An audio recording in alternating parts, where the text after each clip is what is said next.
समस्या की भूखमरी की स्थिति कब उत्पन्न होती है? जिसे भी आ रहा हो वो अपने हाथ खड़े करे।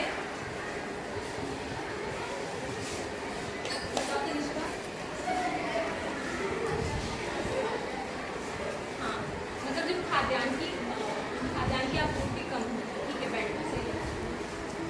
अब बताइए कि भोजन के अलावा एक गरीब व्यक्ति के जीवन में और कौन कौन सी समस्याएं होती है? हाँ, बताओ।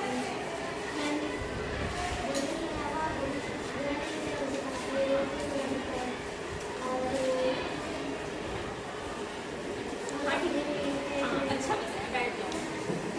तो जैसा कि हमने देखा कि एक गरीब व्यक्ति के जीवन में विभिन्न प्रकार की समस्याएं होती हैं, यानी कि हमारे देश में ऐसे कई लोग हैं जिनको अपना जीवन यापन करने के लिए विभिन्न प्रकार की समस्याओं का सामना करना पड़ता है। तो आज हम इसी बारे में चर्चा करेंगे, अर्थात निर्धनता के बारे में हम एक समस्या के रूप में आज चर्चा करेंगे।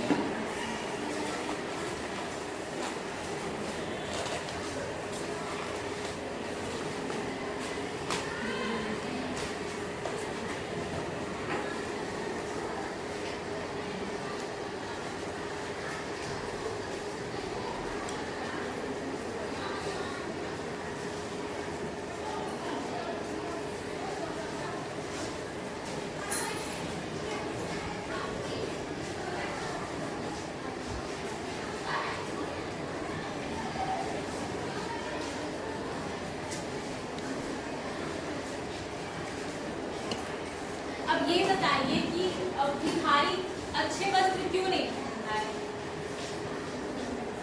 हाँ, उनके पास पैसे नहीं होते हैं, वो जब अपने पैसों का हम खाने पीने में इस्तेमाल करते हैं, उसके पैसे कम होते हैं। हाँ, सही सही।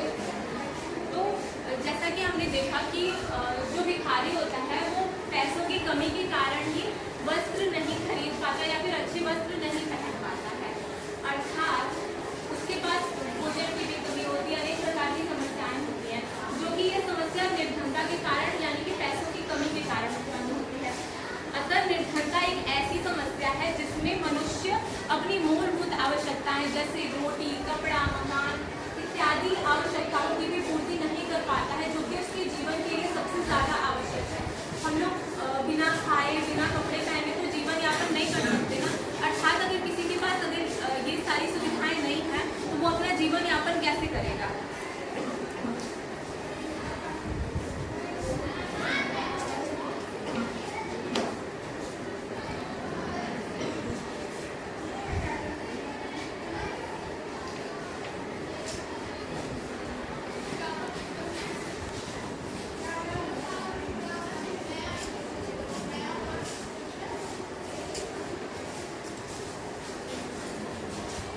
ऐसी स्थिति जिसमें व्यक्ति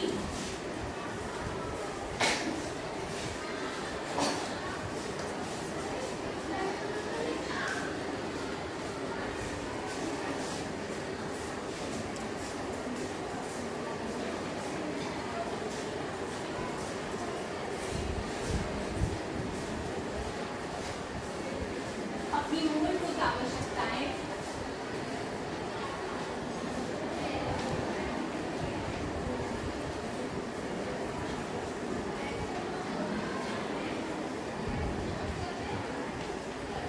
मतलब निर्धनता एक ऐसी स्थिति है जिसमें व्यक्ति अपनी मूलभूत आवश्यकताओं की भी पूर्ति नहीं कर पाता है। तो अभी हमने भिखारी की आर्थिक स्थिति के बारे में देखा, अब मुझे आप उसकी सामाजिक स्थिति के बारे में बताइए। ये बताइए कि समाज में लोग एक भिखारी के साथ किस प्रकार का व्यवहार करते हैं?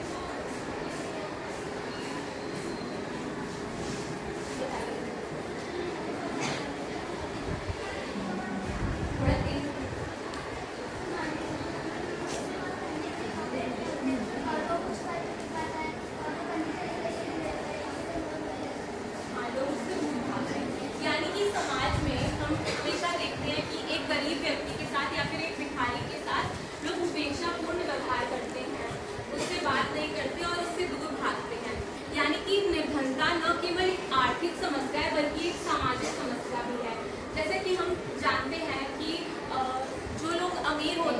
बच्चे अच्छे अच्छे स्कूलों में पढ़ते हैं, लेकिन यानी अगर कोई गरीब बच्चा है तो उसे पढ़ने का भी अवसर नहीं मिलता है। कभी कभी फीस के कारण वो लोग स्कूल भी नहीं जा पाते हैं।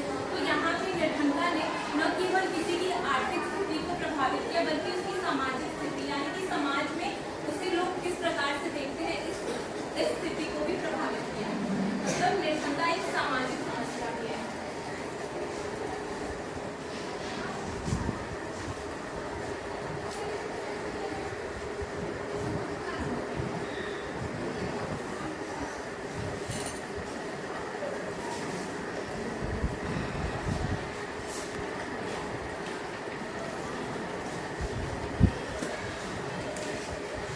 निर्धनता एक सामाजिक समस्या है जिसमें व्यक्ति को किन समस्याओं का सामना करना पड़ता है?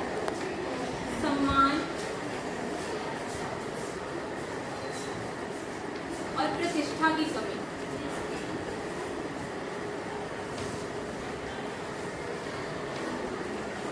यानी कि एक गरीब व्यक्ति को समाज में सम्मान और प्रतिष्ठा नहीं मिल पाती है। अब मुझे ये बताइए कि गांवों में लोग किस प्रकार के कार्य द्वारा धन कमाते हैं? बताओ श्रेया। गाँव में ज़्यादातर लोग कृषि कार्य करते हैं, या तो वो लोग किसी मतलब प्राकृतिक चीज़ों के निर्माण करते हैं। हाँ, तो गांवों में लोग विभिन्न प्रकार की मतलब कृषि क्रियाओं और पशुपालन के द्वारा धन अर्जित करते हैं। और इन कार्यों में भी उन्हें विभिन्न प्रकार की समस्याएं होती हैं। जैसे यदि कोई किसान है तो कभी कभी उन्हें समय पर सिंचाई के लिए पानी नहीं मिल पाता है, उन्हें कम दाम में बीज नहीं मिल पाते, जिस कारण उनकी फसल की पैदावार अच्छी नहीं होती है और वे अपनी फसल को अच्छे दाम में बेच नहीं पाते हैं, और इस कारण उन्हें गरीबी की समस्या का सामना करना पड़ता है। अर्थात गाँवों में भी यानी कि ग्रामीण क्षेत्रों में भी निर्धनता देखी जाती है, और इस निर्धनता को ही ग्रामीण निर्धनता कहते हैं।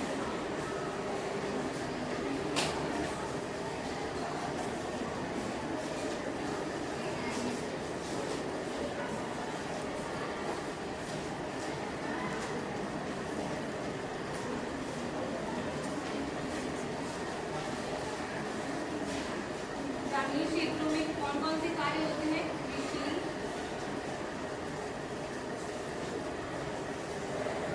पशुपालन आदि, और इनमें उन्हें निर्धनता की समस्या दिखाई देती है। अब ये बताइए कि शहरों में लोग किस प्रकार के कार्यों द्वारा धन अर्जित करते हैं?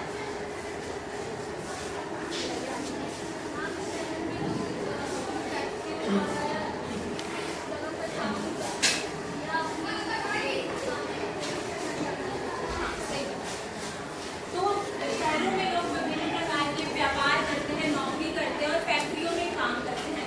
इसके बावजूद भी शहरों में अत्यधिक जनसंख्या होने के कारण वहाँ भी निर्धनता की समस्या पाई जाती है।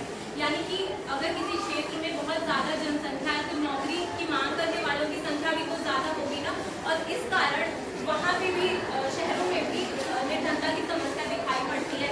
लोग छोटी छोटी झोपड़ियाँ बना के रहते हैं। यानी कि जो निर्धनता है वो केवल ग्रामीण क्षेत्रों में नहीं दिखाई देती है, बल्कि बड़े बड़े शहरों में भी दिखाई देती है। तो इस निर्धनता को हम लोग शहरी निर्धनता के नाम से जानते हैं।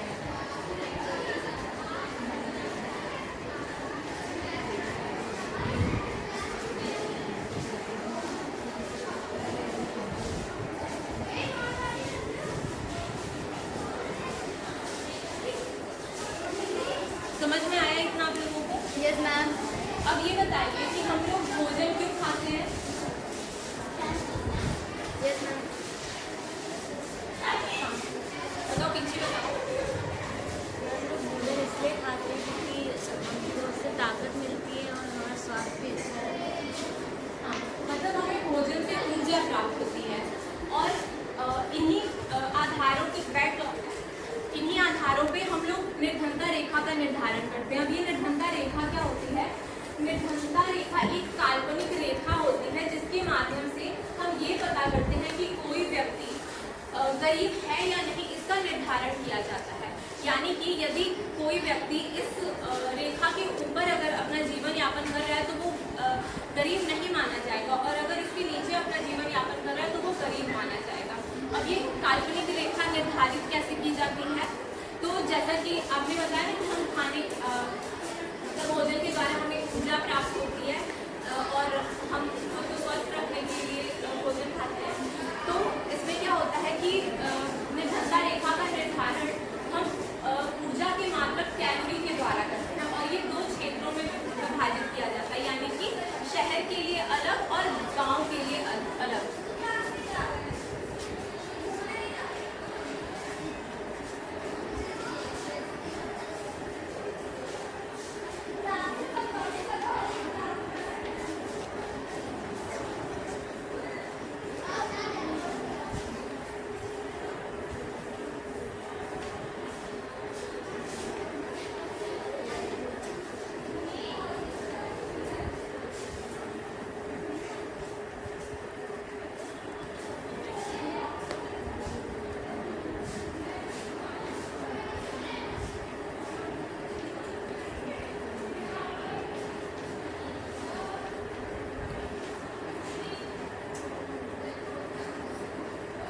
ये बताइए कि ग्रामीण क्षेत्रों के कार्य और शहरों के क्षेत्र के कार्य में उनकी प्रकृति में क्या अंतर होता है?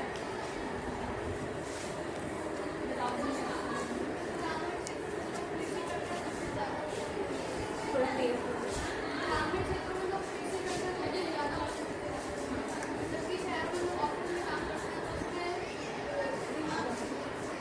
हाँ, मतलब मानसिक कार्य। हाँ, बैठ जाओ, वेरी गुड। तो जैसा कि हमने देखा कि ग्रामीण क्षेत्रों के जो कार्य होते हैं उनमें हमें ज़्यादा ऊर्जा की आवश्यकता होती है, जबकि शहरी क्षेत्रों के कार्यों में हमें कम ऊर्जा की आवश्यकता होती है। मतलब वहाँ पे शहरी क्षेत्रों में मानसिक श्रम किया जाता है और तकनीक का प्रयोग किया जाता है। इसके अलावा ग्रामीण क्षेत्रों में हम शारीरिक श्रम का सहारा लेते हैं। तो इस कारण से जो ग्रामीण क्षेत्रों में कैलोरी की मात्रा है वो 2400 कैलोरी रखी गई है, जबकि शहरी क्षेत्रों में कैलोरी की मात्रा 2100 रखी गई है। इसका क्या मतलब है? इसका मतलब ये है कि यदि कोई व्यक्ति ग्रामीण क्षेत्र में है तो वो तब तक गरीब नहीं माना जाएगा जब तक उसे प्रतिदिन 2400 कैलोरी का भोजन मिलता है, और शहरी क्षेत्र में कोई व्यक्ति तब तक गरीब नहीं माना जाएगा जब तक उसे हर दिन 2100 कैलोरी का भोजन मिलेगा।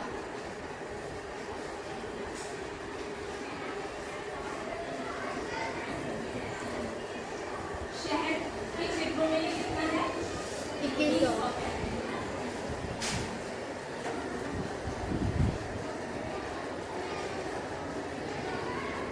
और ग्रामीण क्षेत्रों में 2400।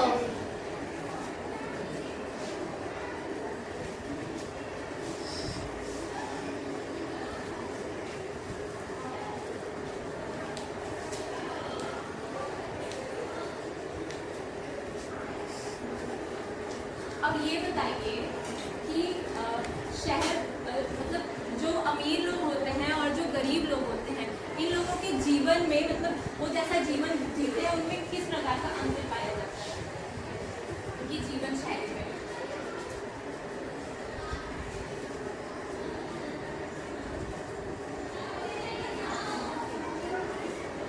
हाँ, अमीर और गरीब व्यक्ति की जीवन शैली में क्या अंतर है?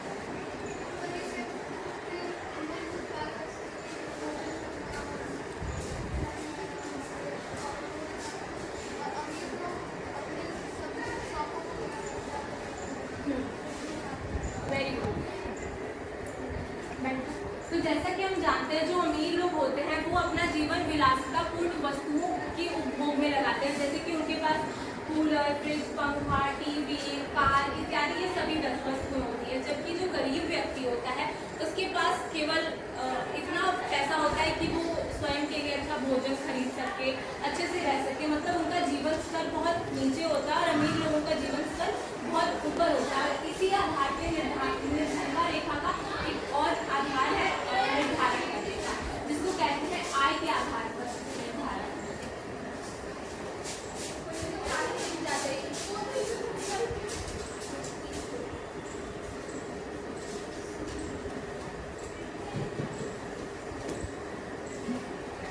इस आधार में ये तय किया गया है कि ग्रामीण क्षेत्र के जो लोग हैं उनकी मासिक आय यदि 1632 रुपये है तो वे गरीब नहीं माने जाएंगे, और शहरी क्षेत्रों में यदि लोगों की आय 1944 रुपये है तो वे गरीब नहीं माने जाएंगे। यानी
अब ये बताइए कि गणित में अनुपात का प्रयोग किस लिए किया जाता है?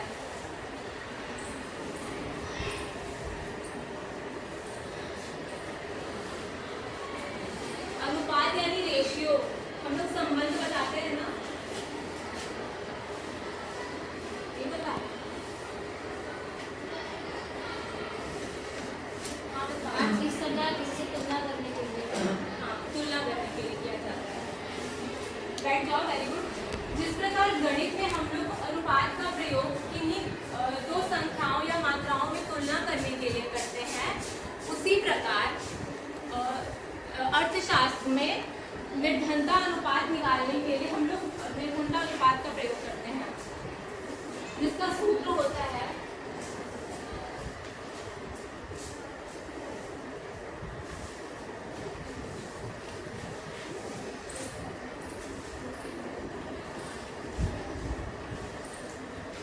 निर्धनता अनुपात बराबर किसी क्षेत्र की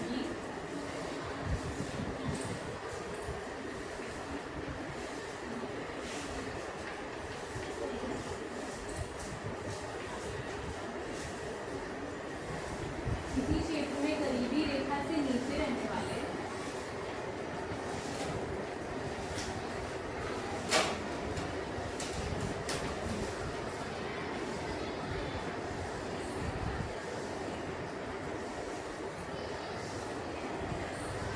बटे वहाँ की कुल जनसंख्या।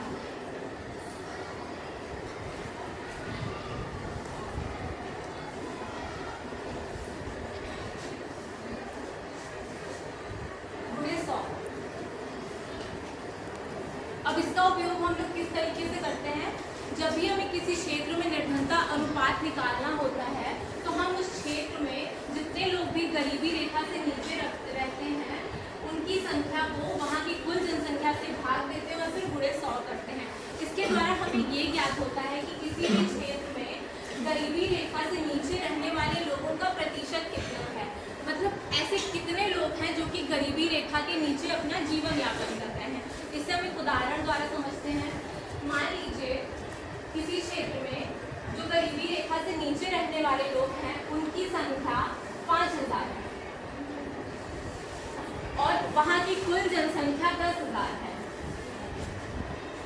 तो यहाँ पे हम निर्धनता अनुपात कैसे निकालेंगे?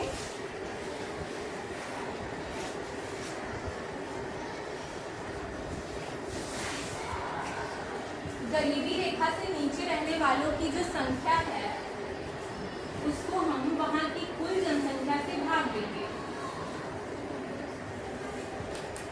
और गुणे 100 करेंगे। अब देखिए ये कट गया, यानी कि ये आया 50%। यानी कि हम ये कह सकते हैं कि जिस भी क्षेत्र का हमने ये उदाहरण लिया है उस क्षेत्र में 50% लोग ऐसे हैं जो कि निर्धनता रेखा से नीचे अपना जीवन यापन करते हैं। समझ में आया? Yes ma'am. अब देखिए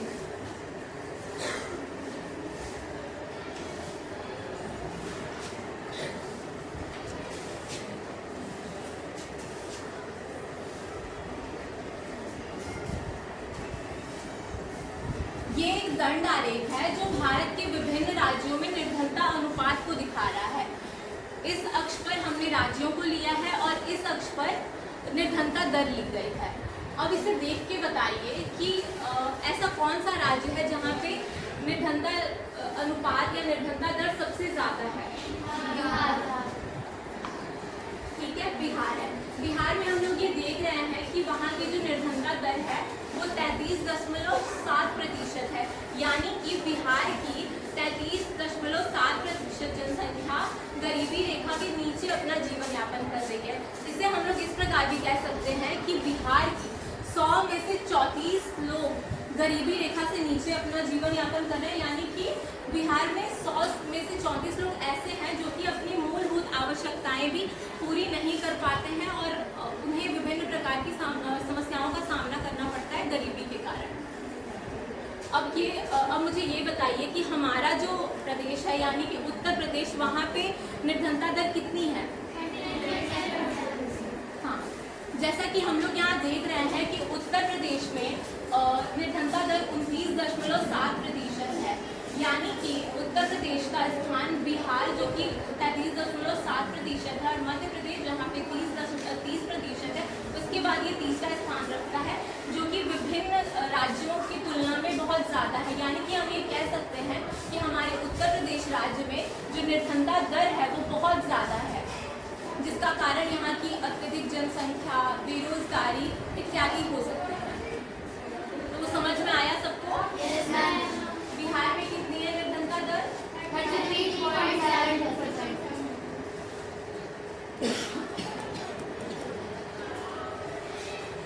मध्य प्रदेश में कितनी है? 30%।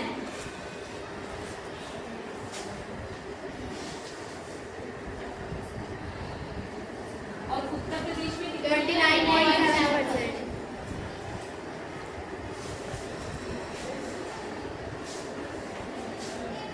यानी कि पहला स्थान बिहार का है, दूसरा स्थान मध्य प्रदेश का है और तीसरा स्थान उत्तर प्रदेश का है निर्धनता के मामले में। तो सबको समझ में आया? कुछ पूछना है किसी को? कुछ ऐसा जो न समझ में आया वो आप लोग पूछ सकते हैं। हमने निर्धनता दर क्या होता है?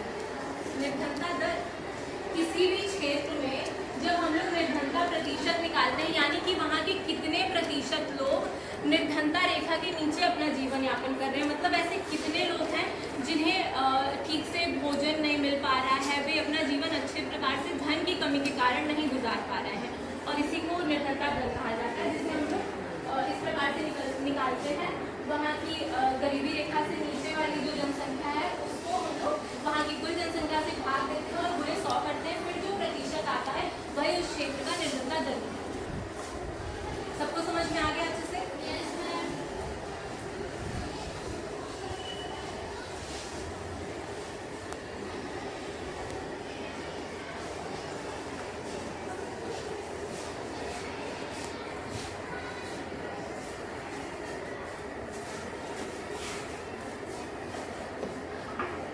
तो हम लोगों ने आज क्या पढ़ा? हम लोगों ने देखा कि भारत की जो बहुत बड़ी आबादी है, मतलब जनसंख्या है, इसमें बहुत से ऐसे लोग हैं जो कि निर्धनता के कारण अपना जीवन सही प्रकार से नहीं गुजार पाते। इसके अलावा हमने ग्रामीण और शहरी निर्धनता के बारे में जानकारी प्राप्त की, निर्धनता रेखा को देखा, निर्धनता अनुपात के बारे में जानकारी प्राप्त की, और निर्धनता रेखा का निर्धारण किन आधारों पर किया जाता है इसके बारे में भी जाना। और इस दंड आरेख के माध्यम से हमने देखा कि विभिन्न राज्यों में निर्धनता की दर कैसी है, जिसमें बिहार प्रथम स्थान पे है, मध्य प्रदेश दूसरे और उत्तर प्रदेश तीसरे स्थान पे है।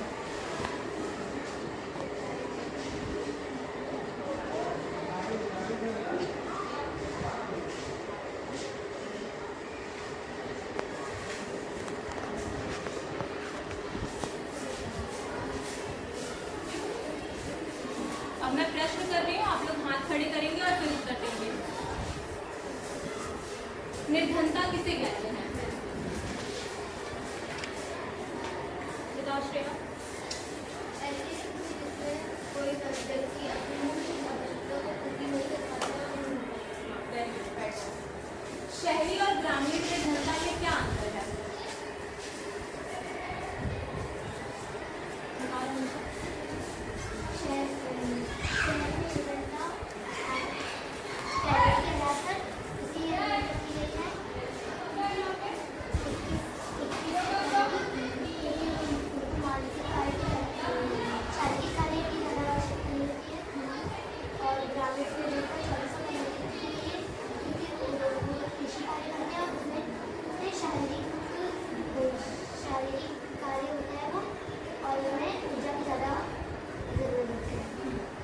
सही बताया, बैठो। अब बताओ निर्धनता रेखा का निर्धारण किन आधारों पर किया जाता है? बताओ। पूर्ण वाक्य में उत्तर दीजिए।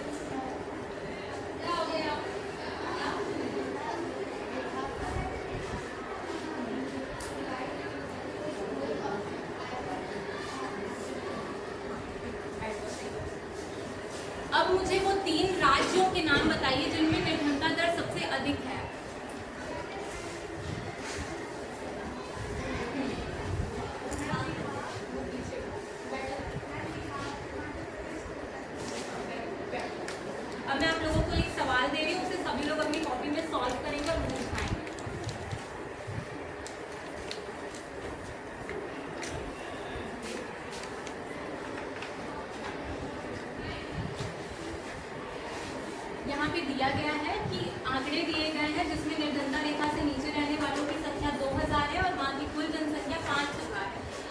निकाल के बताइए कि वहाँ पे निर्धनता दर कितनी होगी।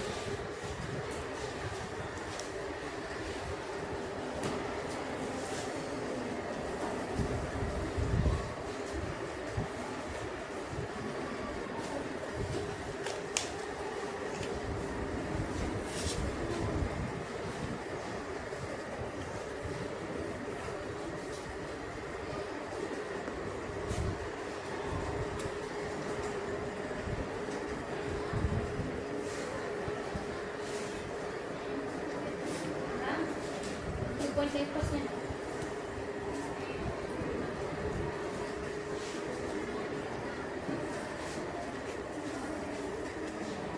मुझे सॉल्व कौन करेगा? हम सॉल्व कर लेते हैं।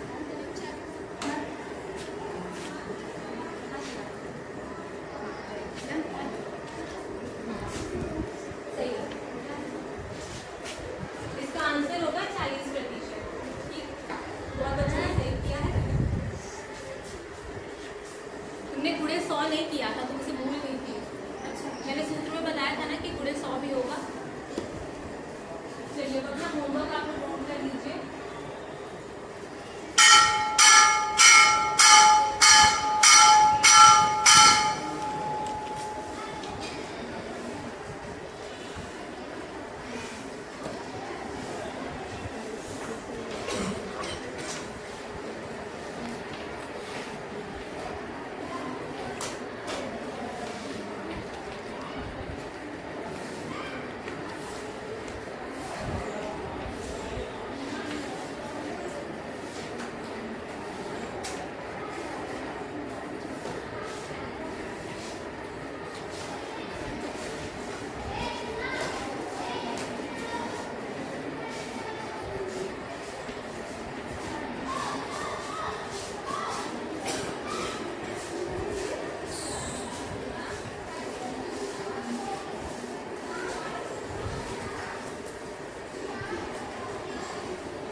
आपका होमवर्क है भारत के विभिन्न राज्यों में निर्धनता दर से संबंधित दंड आरेख का निर्माण कीजिए।